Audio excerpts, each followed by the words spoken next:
Oh God, that hit the spot. Uh, yeah, that was like my fifth one. All right, I'll take that. Sure. What kind of beer is that? It's not bad. Not bad. Yes. Cheers to all, because we are going to go over The World's End. Yes, the Simon Pegg, Nick Frost, Edgar Wright. Yes, this is the third installment of the Cornetto trilogy, and let's see how it measures up, because the beer sure does.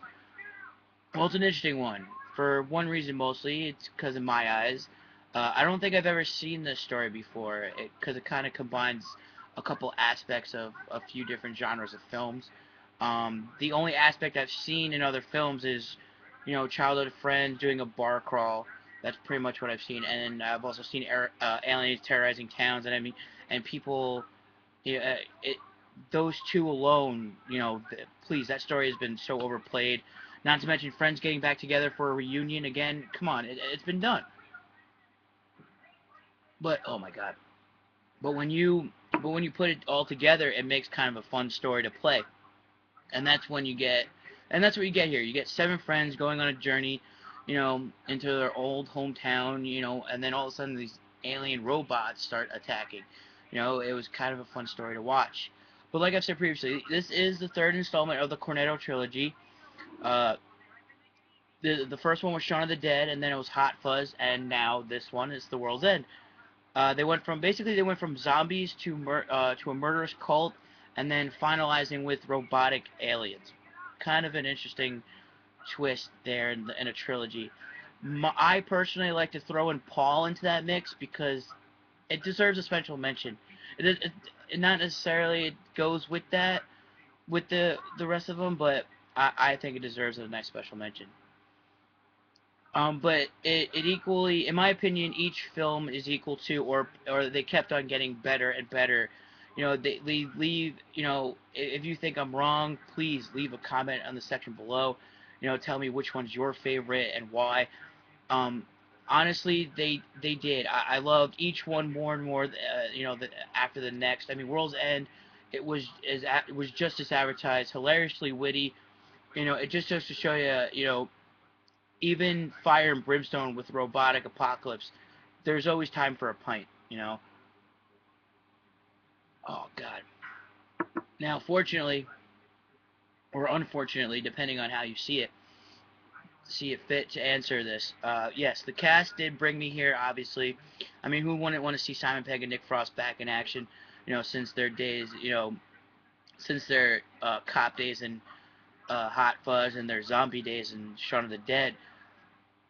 But they, not to mention, they bring in a few pretty awesome additions. I mean, such as Bilbo Baggins himself, from the Hobbit franchise now, Martin Freeman. You know, if you don't know from the Hobbit, you certainly know him from Sherlock, the British version at least. They also bring in um, recurring actors from the previous Cornetto films. If you don't know Paddy Constantine, who was one of the Andys in Hot Fuzz, and then you sprinkle in Mr. Eddie Marsan in there, giving it a little Sherlock Holmes action, and capping in the rear with the beautiful Rosamund Pike, who, if you don't recognize her, you should, especially from the video game adaptation of Doom, to the sequel. I mean, to know also from Doom, basically from Doom to the sequel that nobody wanted, Wrath of the Titans. You definitely should know her. The cast was fantastic. They were great in their roles. Simon Pegg was an interesting role switch here because if you're a fan like I am and follow him throughout his films, this is a character he doesn't normally play, which I found very interesting. That hits me right here. It was interesting to see him play a role that doesn't really fit his personality per se. Only a tad because I do follow him on Twitter and on Instagram, and he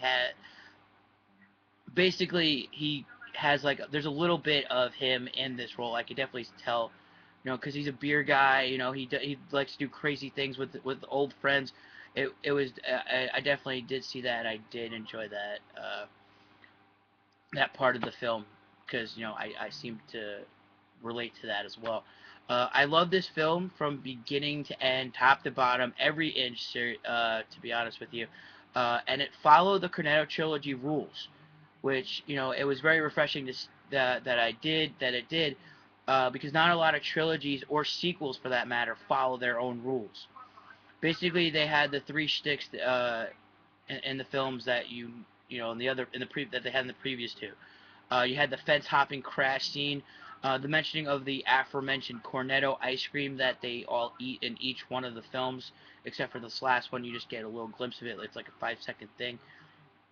Um, and of course, it has everything you want and need in a great Edgar Wright presentation. Yes, you heard me correctly. Edgar freaking Wright, the man behind so many fantastical films, and shows. I mean, such as if you should know, Spaced, which again, all three of them, Simon Pegg, Nick Frost as well, are in Spaced. It was a short-lived series. All three Cornetto trilogies, Shaun of the Dead, Hot Fuzz, and World's End. And apparently I believe this was right, correct? It was a right. Apparently he's going to do the Ant-Man film for the Avengers initiative for Phase 3, which I am. It's Phase 3, right? I believe it's Phase 3. I believe, right. Somebody has to look that up, but I do believe that it is Phase 3, and it should be more than what we bargained for, because Edgar Wright is just fantastic in whatever he does. I mean, I love his stuff. You guys should too. I know my crew does. I mean, they never shut up about Spaced. They got me into it. I loved it. It was fantastic. But yes, this film has it all. It was fantastic. It had a fun cast.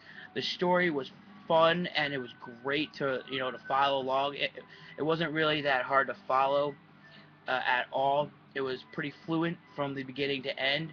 I wish they could have done a little bit more, not a lot, but a tad bit more on the how they're all friends. Although they did do a decent job on how they brought them together. Um, it was also hilarious. I could not stop laughing. Oh no, it was a great film, a perfect end to a fantastic trilogy of films.